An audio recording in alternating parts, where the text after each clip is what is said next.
Thank you. It's really actually fantastic to be here.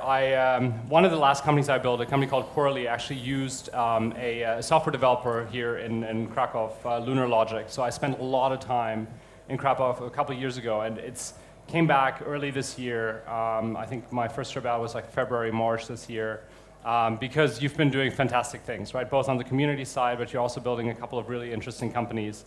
And I love being back here. You know, you see the city evolve over the last 5 years. There's been so much investment. It's very pretty. Tons of tourists.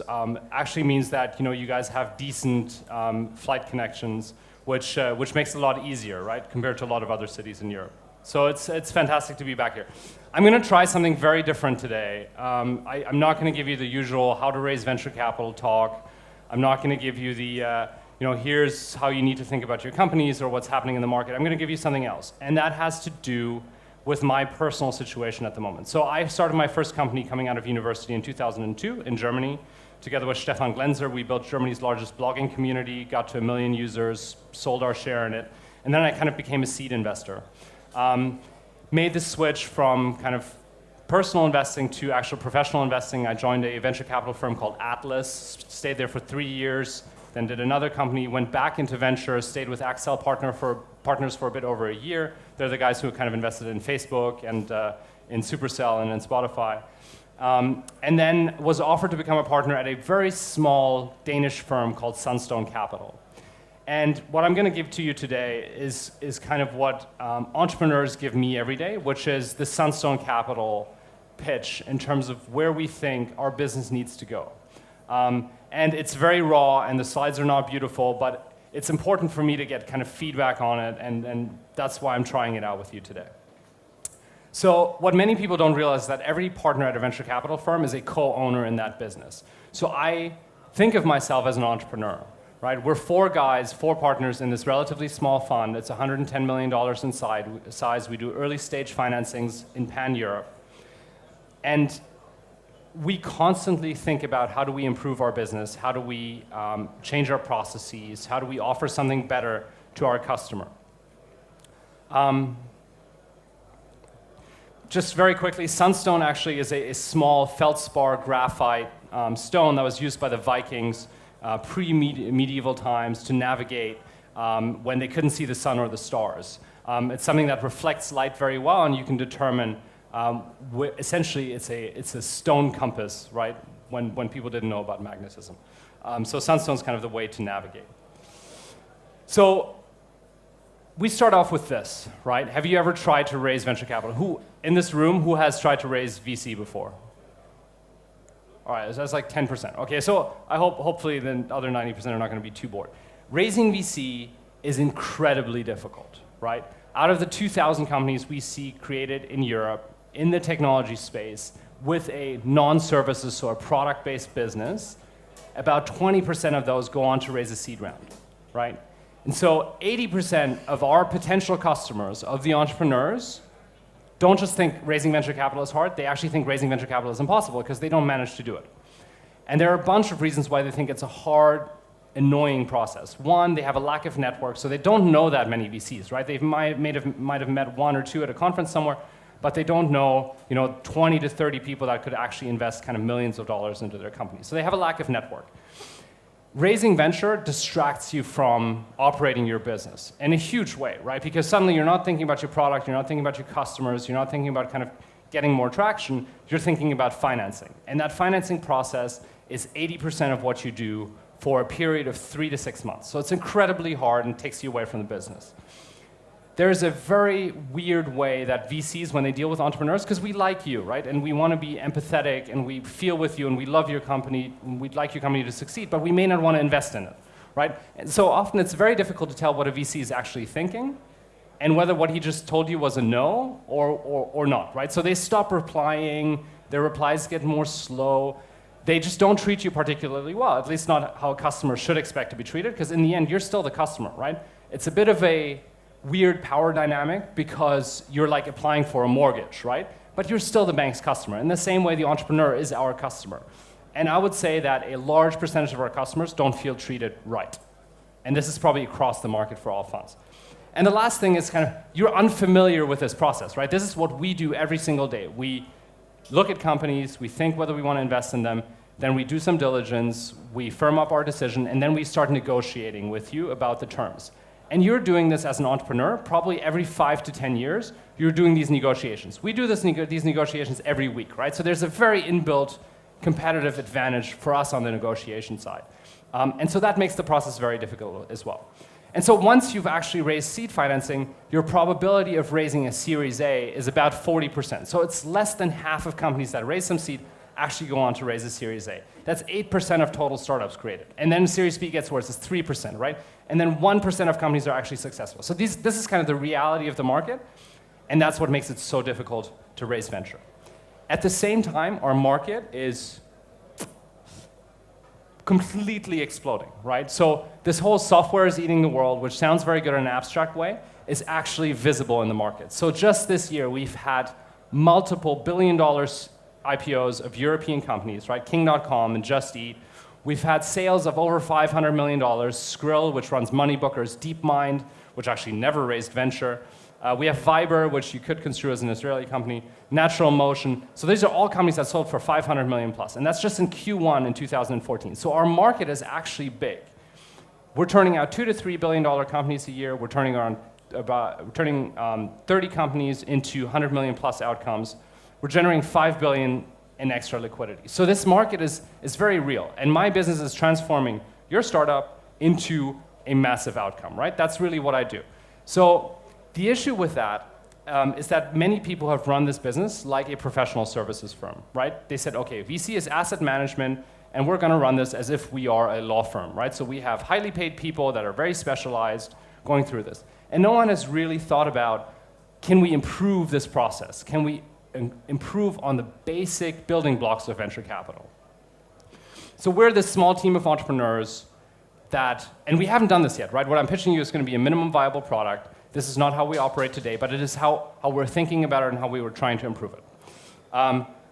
So these are kind of our guys. All of us, all the partners have built companies before. Our associate was at Goldman Sachs analyzing companies. Our general counsel has 20 years of M&A experience. So if we can't do it well, then who should be able to do it? So here's the minimum viable product. We're continuing to do seed and Series A financing, but we're thinking hard about whether there's a way to productize that service. So right now, the entrepreneur comes in, pitches us his business, we think about it a little bit, do some diligence, and then take the next step. What if we went and said, you know what, the typical company in Europe will need $250 to $1 million, and we want to productize that. So let's say we have a seed product that says $500,000 for 15 to 20% of your company. There needs to be a little bit of negotiation leeway because not every company is at the same stage. But that's what we do. And here are the publicized terms that we do them on. So, and then you can actually compare with other offers you get. The biggest issue we have is that right now, every interaction with an entrepreneur is a manual service type interaction, right? It's like if you call up your bank and say, hey, I want to get a mortgage, and he says, okay, well, how old are you, and do you own an existing house, and so on. I'd love to get to a point where we can actually make this some sort of online application process where you put in your name, you put in your company, maybe you upload some slides, you give us the link, you write 3-4 paragraphs about your business, and you tell us how much money you're looking for. And just based on that, with your LinkedIn profile and other stuff we can find out about your company, we can say, you know what, yes, we'd like to do a call, or no, this doesn't seem like it would interest us. This is what Y Combinator has been doing for the last 4 or 5 years, and it seems to be working for them at the stage where you're investing $25,000 to $50,000. I think it can work at a stage where you invest $500,000 as well. The one thing that's really annoying about venture is that you kind of write an email or you get an intro, and then this guy doesn't get back to you, right? If he's not interested, just tell me, right? And so the one thing I really want to get to is some sort of service level agreement, right? An SLA for venture where we say, you know what, we will get back to you within 24 hours, whether this is something we want to take a look at or whether it just looks like something we're not going to do. And we get about 60, 70% of companies that come to us, they're just companies we're never going to invest in because they're professional services businesses, they have something that doesn't scale, they are planning to build like a greenfield solar plant. It's not something we do. I want to get to a point where we can make fast investment decisions. Right now, some of these processes drag on for like 3 to 6 months, and we kind of like them, but we're not 100% sure, and can they show us a bit more? I want to get to a yes or no and a term sheet within 4 weeks. And we've done this previously, and I know we can kind of do it. The question is, can we do it at scale? The lightning process is really, once you have the term sheet, it's just about making the documents, getting to a final agreement, signing, closing, and wiring. The other thing we're thinking about hard is how do we actually improve our interaction with the portfolio companies, right? So right now, you have a board member, and that board member calls you on a weekly basis and discusses things about the business with you, and that's all good, right? It's a kind of a key account manager relationship with your bank. You call them up when there are issues with, the house, the mortgage, and so on. But can't we build something that has an online resource, right? For example, right now, we are invested in 40 companies. The chief marketing officers of those companies, they don't even talk to one another, right? Why doesn't Sunstone have a forum where they can say, hey, listen, I am looking for a good SEO agency in Germany, right? Or I'm looking for a good PR firm in Poland. We should know who these people are, and these are repeatable things that don't need much more than a website and a forum. So that's definitely something we want to do. And the other thing that's really annoying is portfolio management, because you're always interacting with one partner, but you don't know how the firm thinks about you as a company, right? And there are a couple of things that we're thinking about improving there as well. So the question is kind of when you think about venture as a product business rather than a service business, you need technology to make it scale. Because the one thing that you can't do is kind of keep running it the way you're running it with manual service-based interactions.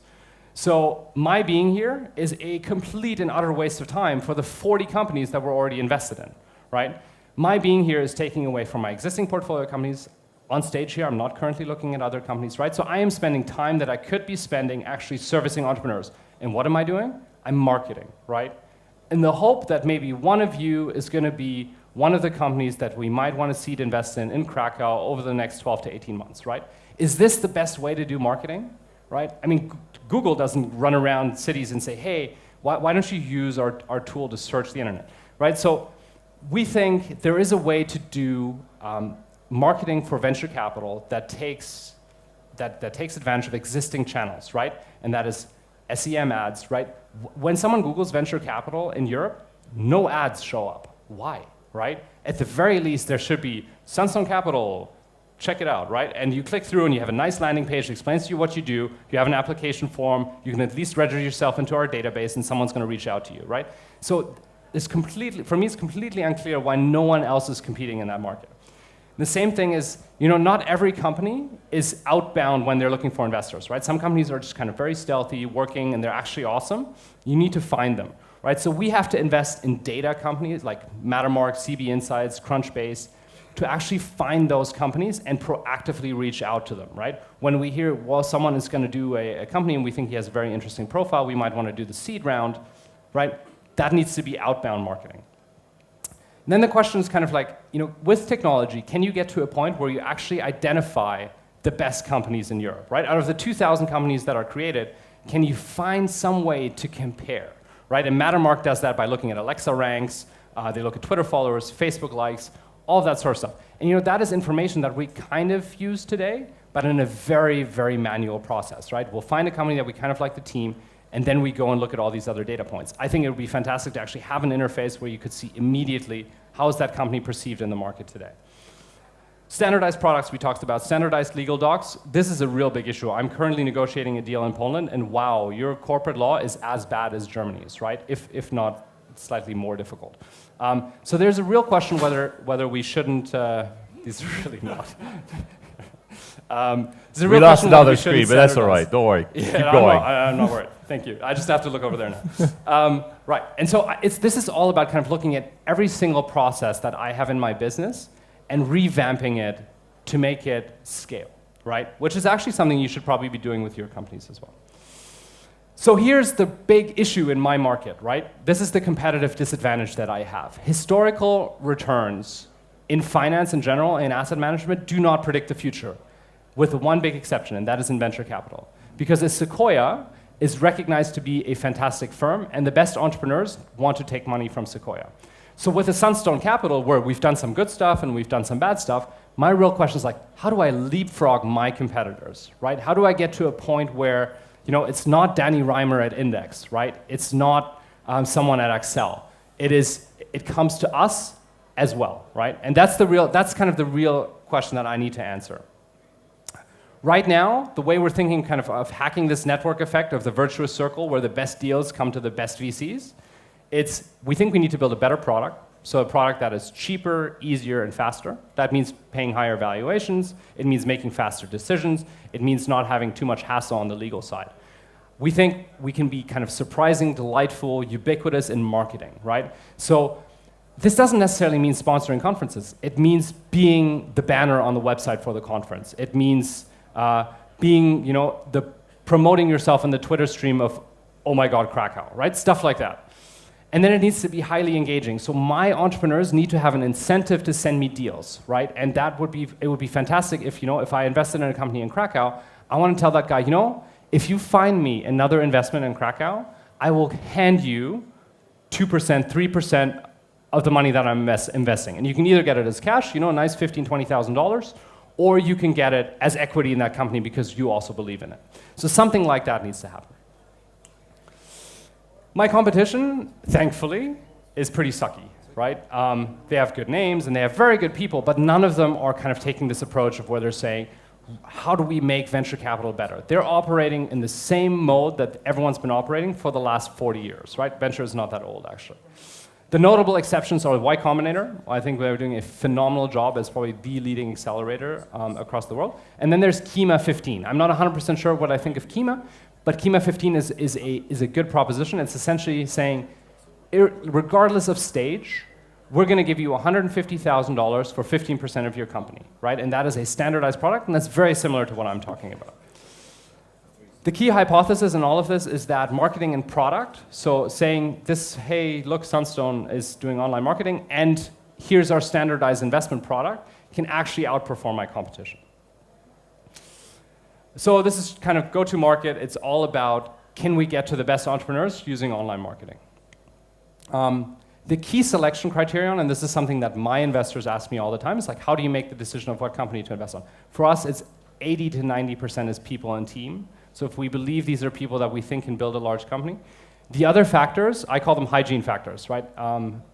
People familiar with the term hygiene factor? It really means something without which you just don't do the deal, right? And it's pretty much related to dating and it's very ugly. Like, if the person doesn't wash, then I'm not going to date them, right?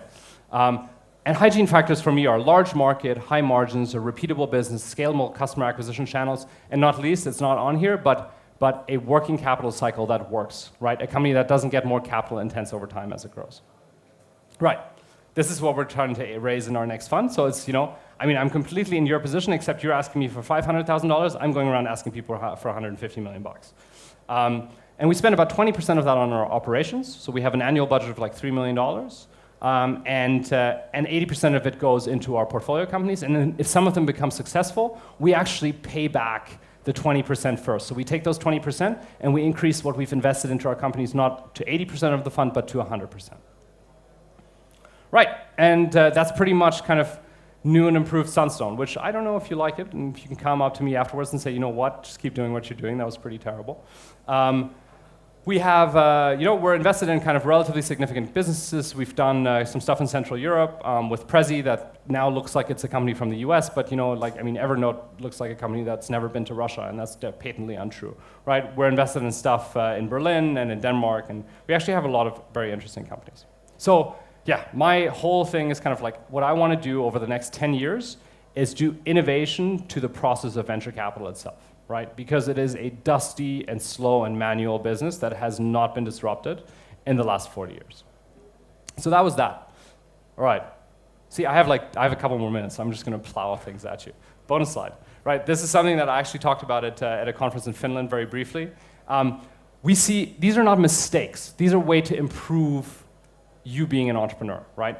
The one thing that we consistently see in Europe is that people are entering industries which they have absolutely no clue about. Right? It is a phenomenal use of your time if you want to build a business to spend time researching your market. Don't talk to 10 people in the market.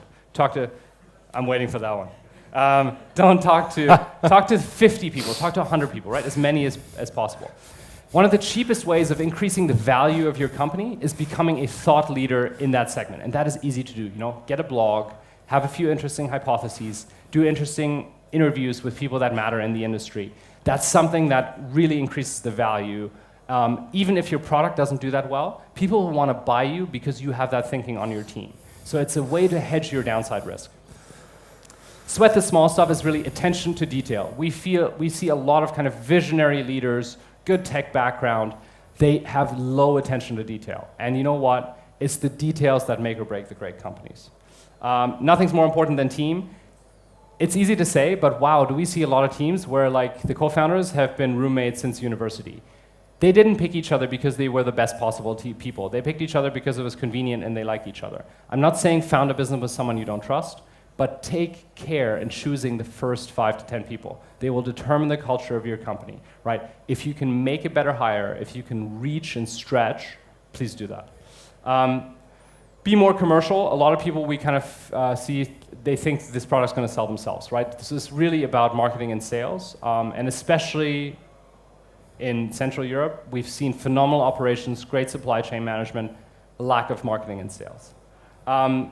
Unit economics, I think every VC has always told you that. You need to be able to explain how much it costs for you to acquire the customer and how much you make from the customer over time. The don't just manage the lead point is an interesting one because we see a lot of people who think about people management without trying to improve themselves. And 80% of the CEO and the founder job is really about your own psychology and going the extra route. If you go to the office at 10 a.m., everyone else is going to show up at 10 a.m. If you leave the office at 6, everyone else is going to leave at 6. We're super productive in Europe because we've managed to redesign our business processes. But startups work less in Europe. I would say 3/4 or so of the American counterparts. And that's, on average, that's really quite scary. Some of the best companies do work very long hours. Slow email. What I really hate is when I send an entrepreneur an email and I get it back within 1 minute, because that means that guy's kind of sitting in front of his computer, waiting for emails to come in, and that's how he manages his day. That's terrible, right? Pick times to do email. You should be with customers, you should be with your product people, you should be out in the market. You should not be sitting there responding to email. Be a player is more like, I think a lot of entrepreneurs in Europe are very humble and very kind of, a little, they don't want to put themselves out there too much. It's completely wrong. Honestly, VCs love the US Americans. Just be loud, have very strong opinions, and be confident. And stick it out. Like the one mistake I've made in my entrepreneurial career is that I sold too early and I didn't stick with the business, right? So we sold my blog for, small amount of millions, whereas Tumblr sold for 1 billion because they just stuck it out, right? Which is, a real lesson. Right, one last bonus slide. I have a good friend here, Shimon, who might actually be in the crowd here somewhere, from Contact.io. Contact.io is the leading manufacturer of iBeacon hardware and software, and these guys are hiring. And you can send me your CVs. So we're looking for product, sales, marketing, admin, engineering, whatever. If you feel like you want to work on iBeacon, I think this is one of 2 very exciting companies in Krakow. Thanks very much. Thank you.